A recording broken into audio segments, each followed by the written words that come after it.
नमस्कार दोस्तों, health healing and homeopathy के इस नए वीडियो में आप लोगों का फिर से एक बार स्वागत है।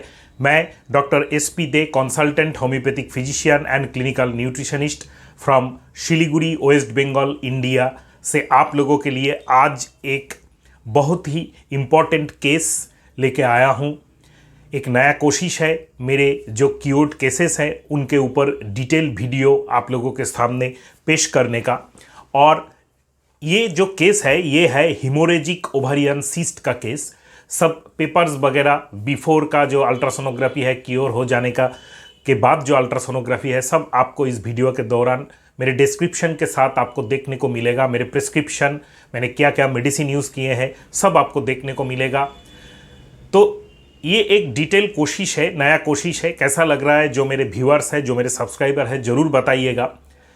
ये एक इम्पॉर्टेंट ऐसा केस है कि हिमोरेजिक जो सिस्ट है ओवरी में, इसका प्रॉब्लम क्या है, कैसे ये होता है, क्यों ये प्रॉब्लम है बहुत बड़ा, इसको थोड़ा सा पहले जान लेते हैं। सबसे पहले इम्पॉर्टेंट जो बात है वो है ओवारियन सिस्ट। ओवारी में बहुत सारे सिस्ट होते हैं। फीमेल ओवारीज बहुत सारे छोटे छोटे फॉलिकल या अंडे टाइप का स्ट्रक्चर या सिस्टिक टाइप का जो फॉलिकल होता है, इसका एक समाहार होता है, एक गुच्छा होता है, जिसमें ये जो फॉलिकल्स होते हैं हर महीने हार्मोनल रेगुलेशन के कारण आफ्टर मेंस्ट्रुएशन ये बढ़ते जाते हैं। And at the approximate 14 day of menstruation, last menstruation जिस दिन ब्लीडिंग स्टार्ट हुआ उसके 14 डे में अप्रॉक्सीमेट ऑन एन एवरेज, ये 12 दिन भी हो सकता है, 16 दिन भी हो सकता है, एक मैच्योर जो फॉलिकल है, ये ग्राफियन फॉलिकल जिसको हम लोग बोलते हैं, ये रप्चर कर जाता है। इसमें से एक ओवम निकलता है जिसको हम लोग ओव्यूलेशन बोलते हैं। अभी होता क्या है, कुछ कारणों में, कुछ केसेस में देखा जाता है, कुछ फीमेल्स में ऐसे बहुत सारे हार्मोनल प्रॉब्लम्स चलते हैं कि किसी का FSH LH का रेशियो बिगड़ा हुआ है, पॉलीसिस्टिक ओवरियन सिंड्रोम है, या किसी का प्रोलैक्टिन थोड़ा सा बिगड़ा हुआ है, या किसी का थायराइड थोड़ा सा बिगड़ा हुआ है।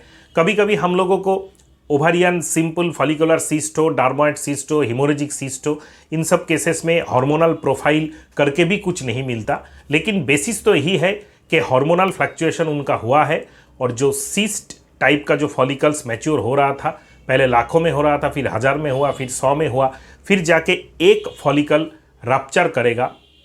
तो ये जो एक फॉलिकल जो है ये रप्चर नहीं कर रहा है, Graafian follicle, matured Graafian follicle rupture नहीं कर रहा है, और वो सिस्ट में कन्वर्ट हो रहा है। नेक्स्ट महीने जब हार्मोनल फ्लक्चुएशन बढ़ेगा, हार्मोनल फंक्शंस बॉडी में बढ़ेगा, जो पहले पिछले महीने का जो एक ग्राफियन फॉलिकल था वो बढ़ते ही जाएगा और वो जाके सिस्ट में कन्वर्ट हो जाएगा। ये एक बेसिक इटियोलॉजी है, एक बेसिक फंक्शन है। ऐसे ही मैक्सिमम ओवारियन सिस्ट होते हैं, और सिस्ट के अंदर जो कंटेंट होता है, अगर वो नॉर्मल कंटेंट रहे तो उसको फंक्शनल, सिंपल फंक्शनल सिस्ट कहा जाता है। अगर उसमें कुछ ऐसा कनेक्टिव टिश्यू रहे, जैसे बोन्स का कनेक्टिव टिश्यू, हेयर्स का कनेक्टिव टिश्यू, तो उसको बोला जाता है डार्मोइड सिस्ट। अगर उसमें ब्लड रहे तो उसको बोला जाता है हिमोरेजिक सिस्ट।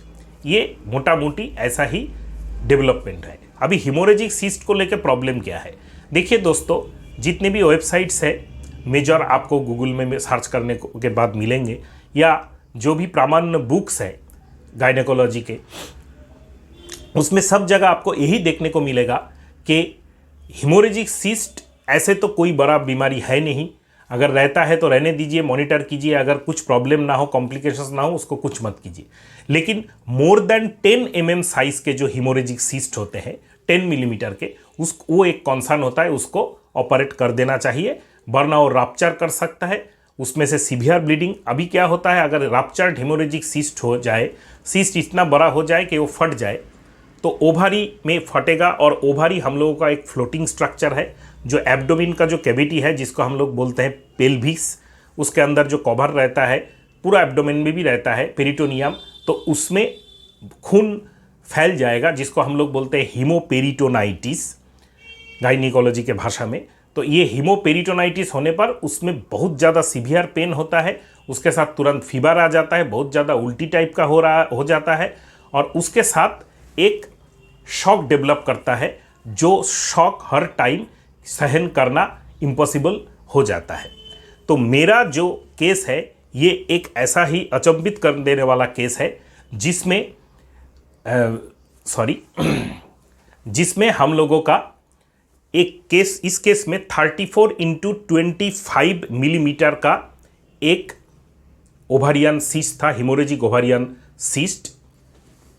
अक्सर ऐसे 34x25 मिलीमीटर के जो हिमोरेजिक सिस्ट है उनको गायनेकोलॉजिस्ट इमीडिएट ऑपरेशन करने को बोलते हैं, लेप्रोस्कोपिक ऑपरेशन होता है, क्योंकि यहाँ पे रप्चर होने का, शॉक होने का एक खतरा लगा रहता है। लेकिन हम लोगों के मेरे होम्योपैथी जो ट्रीटमेंट है उसमें से क्लासिकल होम्योपैथी के माध्यम से ये सिस्ट लगभग 4 महीने में एकदम क्योर हो गया। उसका एविडेंस बिफोर एंड आफ्टर का अल्ट्रासोनोग्राफी आप लोगों के सामने अभी स्क्रॉल करेगा, आप देख सकते हैं। जब पेशेंट मेरे पास आया था तब उसका जो ओवारियन सिस्ट का, जो हिमोरेजिक ओवारियन सिस्ट का जो साइज़ था वो 34x25 मिलीमीटर का था, और जब वो ठीक हो गया तो उसमें थोड़ा सा पॉलीसिस्टिक ओवारियन सिंड्रोम का अभी पिक्चर आ रहा है, लेकिन पेशेंट का हिमोरेजिक सिस्ट जो है वो लगभग ठीक हो गया है।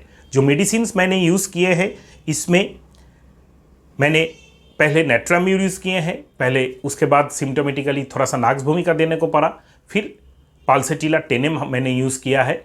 और ये ऐसा एक केस है एविडेंस बेस्ड जो प्रमाण करता है कि सो कॉल्ड सर्जिकल डिजीज़ जो इसको बोला जाता है मॉडर्न मेडिसिन में, बहुत कुछ होम्योपैथी में हम लोग ठीक कर सकते हैं, होम्योपैथी में इसको क्योर कर सकते हैं।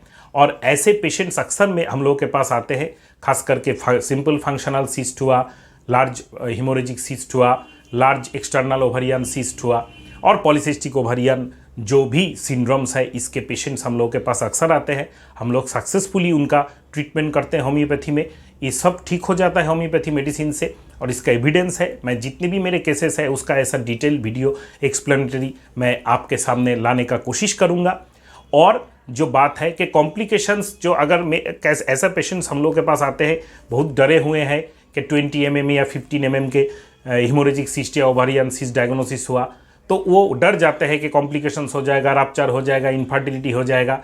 नहीं होगा ऐसा कुछ भी। अगर आप अच्छे होम्योपैथ के पास आए हैं जिनका बहुत ही साउंड नॉलेज है सब कुछ एनाटॉमी, फिजियोलॉजी, गायनेकोलॉजी, पैथोलॉजी में, तो वो पहले से जांच कर सकेगा कि इस पेशेंट का रप्चर होगा कि नहीं होगा, क्या क्या मैनेजमेंट इस पेशेंट्स को दिया जाता है। जैसे ओवारियन सिस्ट के केसेस में हम लोग अक्सर बोला करते हैं कि आप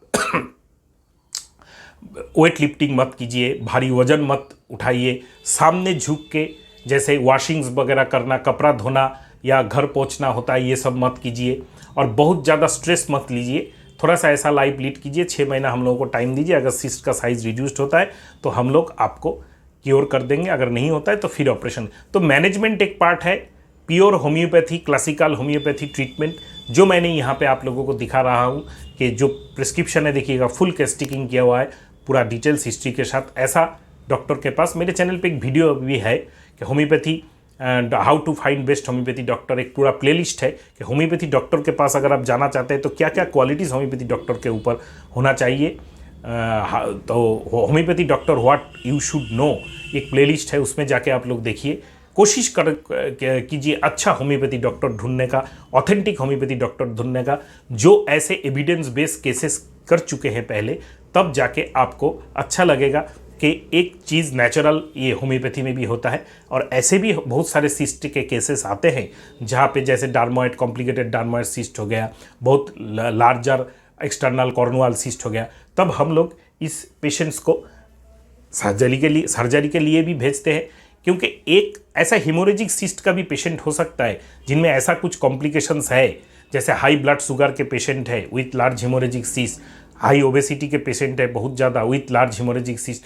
तो ऐसे कंजंक्शंस होते हैं, जैसे पैरामीटर्स होते हैं, उसके ऊपर हम लोग डिसाइड करते हैं कि इसको हम लोग ट्रीट नहीं करेंगे, ये अगर कुछ हुआ तो इसका लाइफ थ्रेटनिंग हो जाएगा, तो इसको हम लोग रेफ़र करेंगे सर्जरी के लिए। हर किसी सिस्ट में सर्जरी का ज़रूरत नहीं है, एविडेंस आपके सामने है, डिसीजन आपका है। और मेरे चैनल पे ये वीडियो देखने के लिए बहुत बहुत धन्यवाद, आपका शुक्रिया। अगर नए हैं तो सब्सक्राइब करके बेल आइकन को प्रेस करना मत भूलिएगा कि होम्योपैथी डाइट एंड न्यूट्रिशंस के ऊपर, एविडेंस बेस्ड केसेस के ऊपर, होम्योपैथी टीचिंग्स लर्निंग्स के ऊपर मैं कोशिश करता हूँ बहुत सारे वीडियोस जितने भी टॉपिक्स है कवर करके आपके सामने वीडियो लाने का। नमस्कार दोस्तों।